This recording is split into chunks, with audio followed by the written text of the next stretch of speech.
Hi. Hi, Tim and Veronica. Crack clay, building a fair-proof marriage God's way. We both did that. We understand it. We know it. We're here to talk to you and encourage you not to do what we did, but do it God's way, not the devil's way. Honey, yesterday we walked out of the house. No, we weren't walking out of the house. We were coming home. I thought we were coming home. We were coming home, and you We were coming home. I drove the car up to the parking lot. I get out of my car, my door, and I walk all the way around to the other side of the car to my wife's door. And I open the door and let her out. As soon as I did that, our neighbor loudly, almost yelling, said, she was yelling. Said, "Hey, what does what she have to say have to do with what we're going to talk about tonight? How a man needs respect and admiration." But before we go there, sweetheart, I know someone, honey, who no matter how close you get to, you don't have to worry about getting the Carnal 19. You don't have to worry about it. His name is Jesus. Mm-hmm. You don't have to worry. Stay 6 feet away No from matter him. how close you get to him, you don't have to worry about it. Because Jesus wants you to get close to him. He never leaves. We're the one that leaves by sinning and getting that wall between us. But he never left. Mm-hmm. But when we do things that we shouldn't be doing, that relationship is always open. That's why he wants us to confess our sins. But when we look at, when my wife and I do crack clay ministries, and we go to churches to do it, probably one of our favorite skits we do. We do a couple skits that get everybody's attention. And then we start with the lesson. The biggest one we do is Adam and Eve, right, honey? We love doing Adam and Eve because it's the direct contrast between before sin, first and second Genesis, and third chapter Genesis, all breaks loose. All hell breaks loose. Why? Because Adam and Eve sinned. But the difference is the contrast between the first two chapters of our relationship, Adam and Eve, and our skit, Adam and Eve. What's the name of it? Before sin. It's into the first honeymoon. Into the first honeymoon.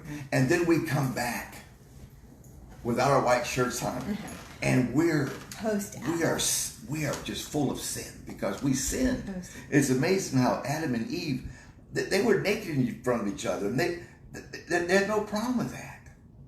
But when they sinned, everything changed. They ran from God, and God goes, "Where are you?" And Adam says, "What? Well, I'm running from you because we're naked and I'm afraid." They never did that before because they sinned and they knew it. So that broke that relationship between God and man. But honey, this is huge. Why is the first two chapters of Genesis so similar to the last two chapters of Revelation? The last book of the Bible. Because in the first two chapters of Genesis, it was perfect. God made this wonderful paradise for man to live in, but we messed it up by our sin. But God's going to restore order later.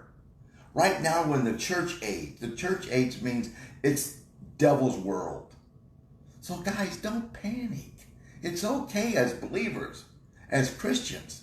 There's nothing to worry about because the devil has this earth. It's going to get worse and worse before God comes back and restores the new Jerusalem and the new earth. That's going to be very similar to the paradise before Adam and Eve sinned in the Garden of Eden. That's coming, but not until Jesus restores order after the rapture and then the 7-year tribulation and the 1,000-year reign. That's when it's going to restore order, when God's going to come set up and defeat the devil. I think that's awesome. Real quick, and Jonathan Falwell in our church this morning. Wisdom from above. Who among you is wise and understanding? Let him show by his good behavior his deeds in the gentleness of wisdom.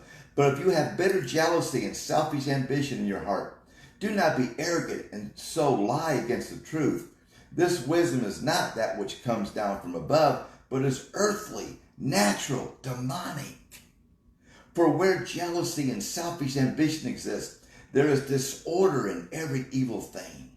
But the wisdom from above is first pure, then peaceable, gentle, reasonable, full of mercy and good fruits, unwavering without hypocrisy. And the seed whose fruit is righteousness is sown in peace by those who make peace. So what a contrast between good and evil. And that's what we see going on in the right. world today. We are controlled by evil right now. Evil reigns on this earth right now. Mm-hmm. But God's going to restore order someday. So as a Christian, I'm good. So that was James 3. It doesn't bother me. I'm not worried about anything. That was James 3. Because I know what's going to happen in the future. And my trust is in Jesus. That's so right. why is that? But we see that what you just read from James 3, that is what is going on in our world today. That what is going on is the evil is being driven by selfish ambition and jealousy and envy. So. Amen. And we as believers. So what's that lady have to do? Yell respond at me? Differently. What was she yelling at me for? Well, she was yelling at us because tonight we're talking about how his fourth need, which is his need, a man's fourth emotional need, is the need for respect and admiration. So, and it's much easier for us ladies to show respect and admiration when our needs are being met, right? So if you remember back a few weeks ago when we talked about how a woman needs the intimacy that doesn't lead to sex, one of the things we talked about, and we've talked about several times on here, is how Tim always opens my car door. He always opens my car door. She trained me right. I did train him. He didn't call him doing that. I trained that. But I'm learning. After 4 marriages, I'm doing it right this time. Finally. But there were times he's gone in somewhere and I'm still sitting in the car. She's sitting in the car. I've been inside shopping. Honey. She's still in the car, waiting for me to open the door. So I walk out there just laughing up a storm. I'm sorry, baby.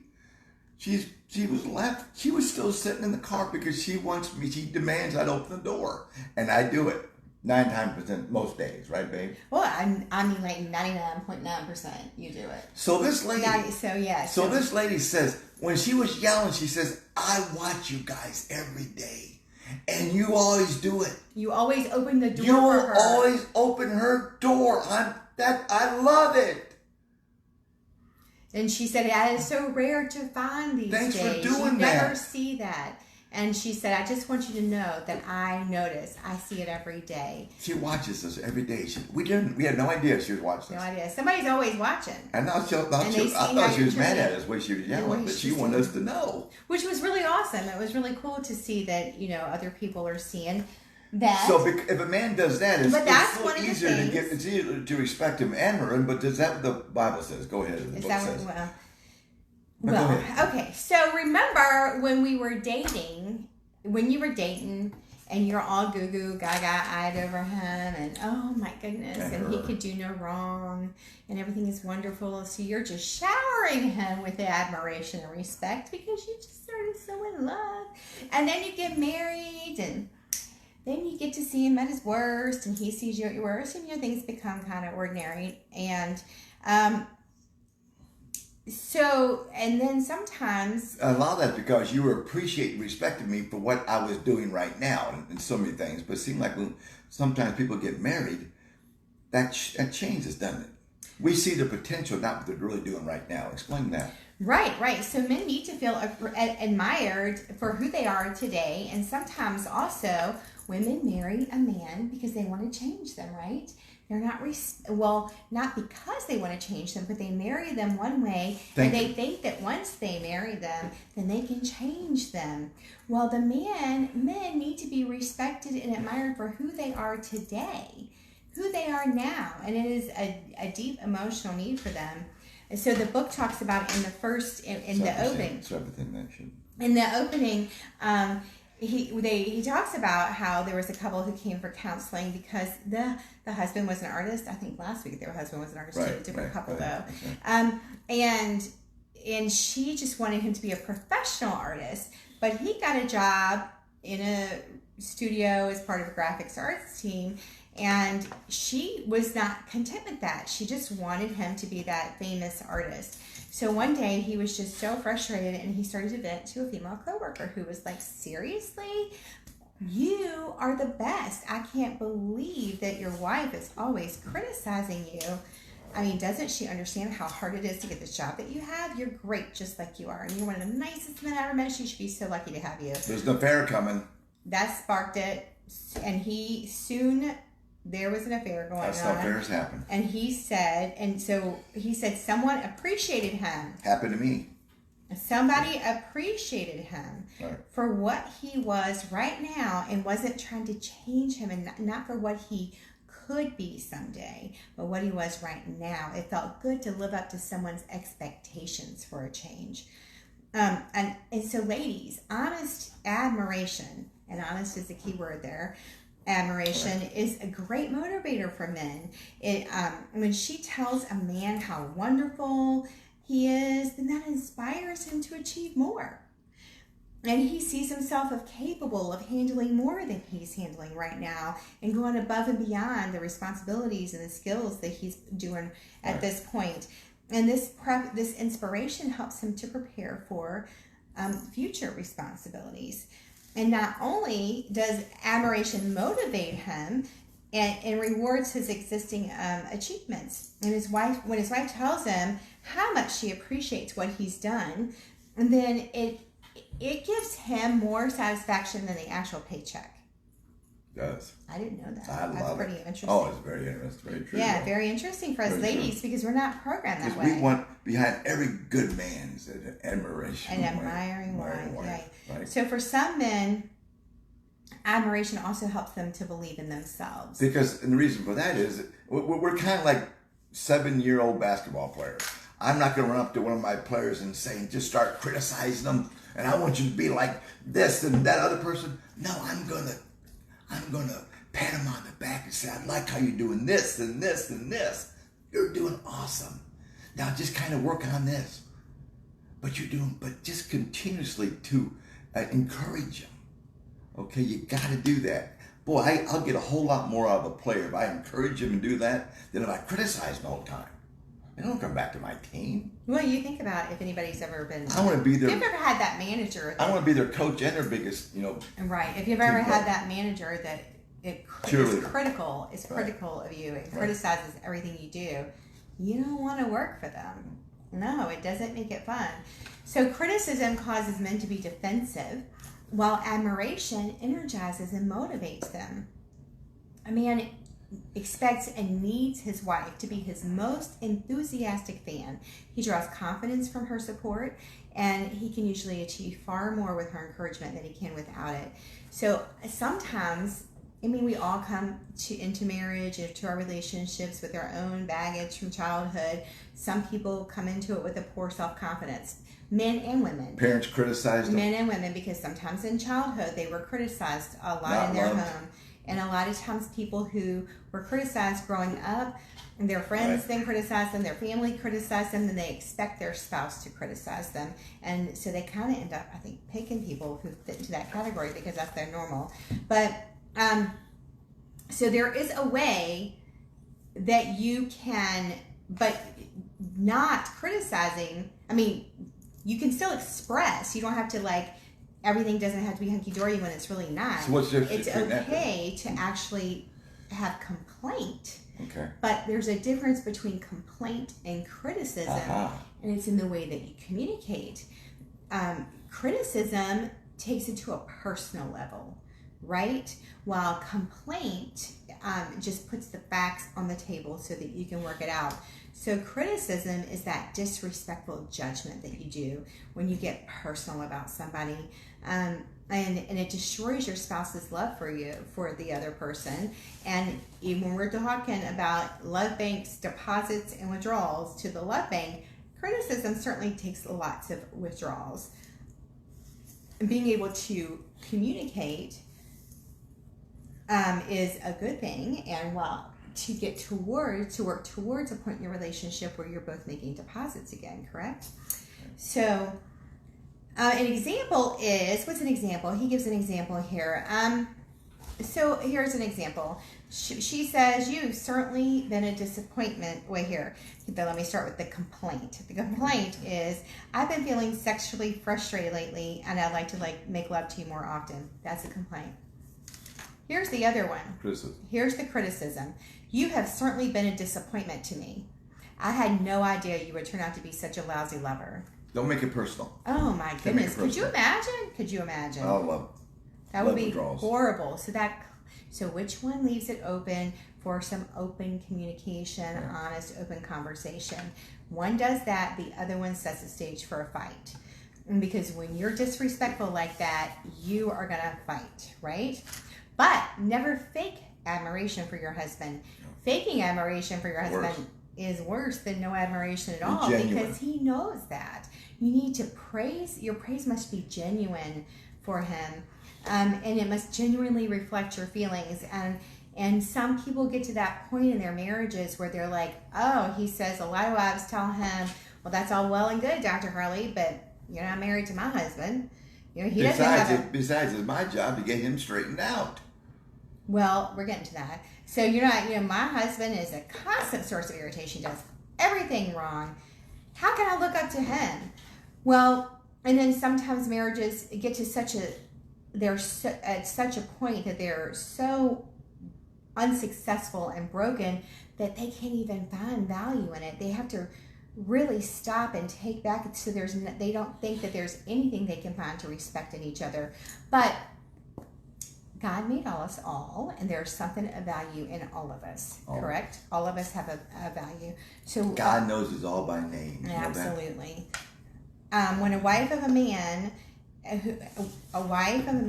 men who need admiration, she needs to start trying to look for admiration. Think about what he does, his traits, his characteristics, something that she can genuinely offer admiration on, and to write them down, so that you don't forget. Make a list and then reflect on their value. As a husband, learn, and then you're going to be able to feel better about your husband and start showing some of that admiration. But as we talked about a few minutes ago, as a husband meets his wife's needs, then it becomes easier. It is much easier. If he's meeting her 5 most important needs, she naturally responds with the overflow of love and respect for him.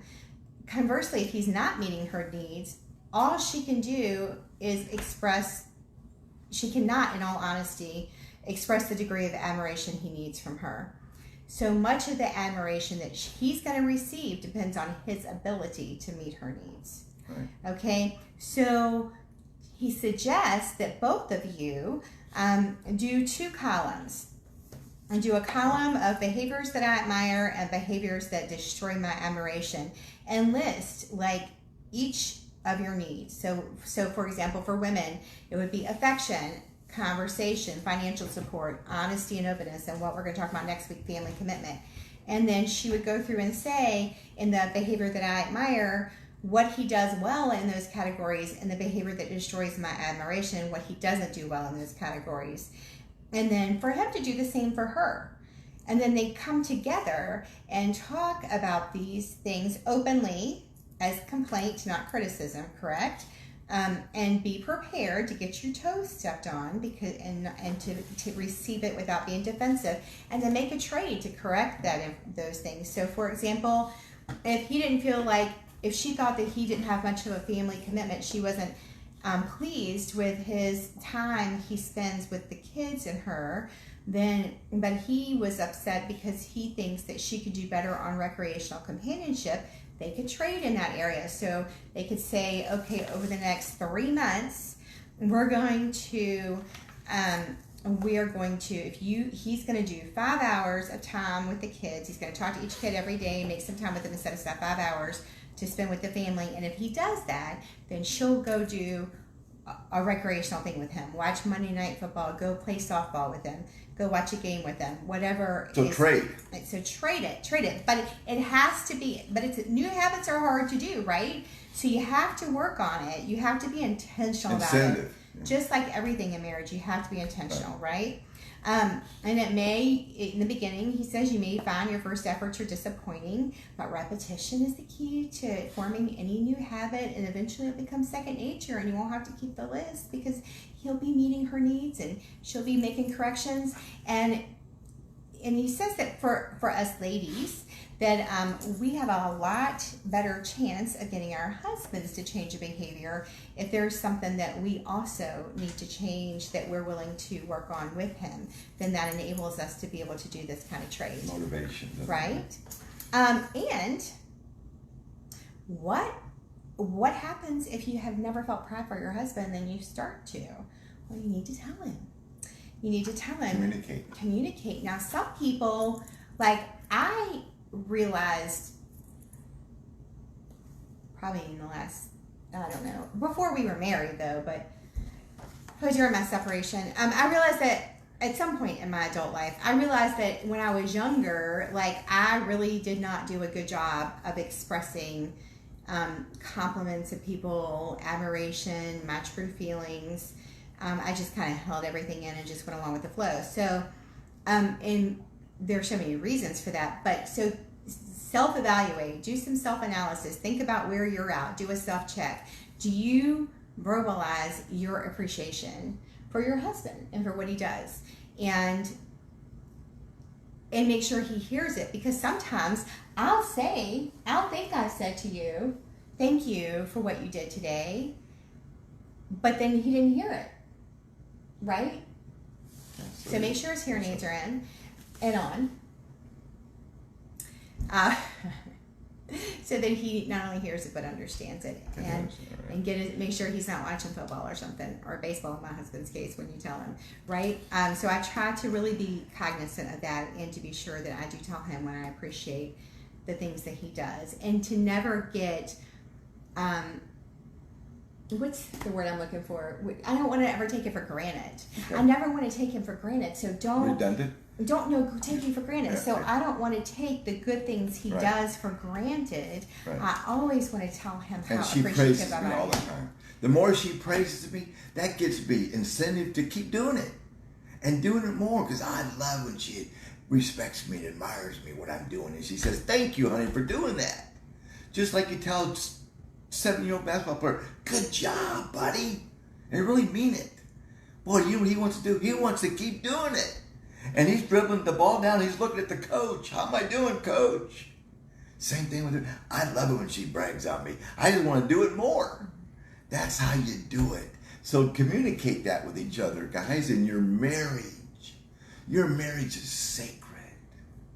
You know, when Adam and Eve sinned in that garden, that very went up with God and with each other. There was problems with each other. And that's why we're doing this. Because the devil is in control of this world, and he's in control of marriages who don't put their eyes on Jesus. He wants to destroy your marriage and make it statistic. Don't let him. Because it's a revolving door. You do it one, you divorce, get married again, do it again. You gotta learn what you did wrong. You gotta learn what you did. Do it again. Unless you give your life to Jesus. And learn how to do and let him be the head of your marriage. Mm-hmm. God first. Man and wife, kids, job, all that. Got to have the right priority. Do it God's way, guys. It all starts with being a believer in Jesus. We love you. We don't fear. Don't fear as a believer. There's no reason to fear as a believer. God's got this. He's going to restore order soon someday. One day. I can't wait. So can't wait. Even if you're really appreciative, be sure to express it, and don't take your spouse for granted. All right. Okay. Love your spouse. And next week we're going to be a little early. Let me get that chair for you. Let me get that chair. We're going to be a little early next week, aren't we, baby? We'll be a little bit, yeah. A little bit early, because we're going to be celebrating our anniversary. So before we get on the road to come home. We'll talk about that later. Before we get on the road to come home, We'll do it. Okay. We will do it. Okay. Love you guys. Find it. Okay. Love you guys. Jesus loves you. He's the only hope. Let us know if you have any prayer requests. Not this world. Let me get that chair for you. There you go, baby.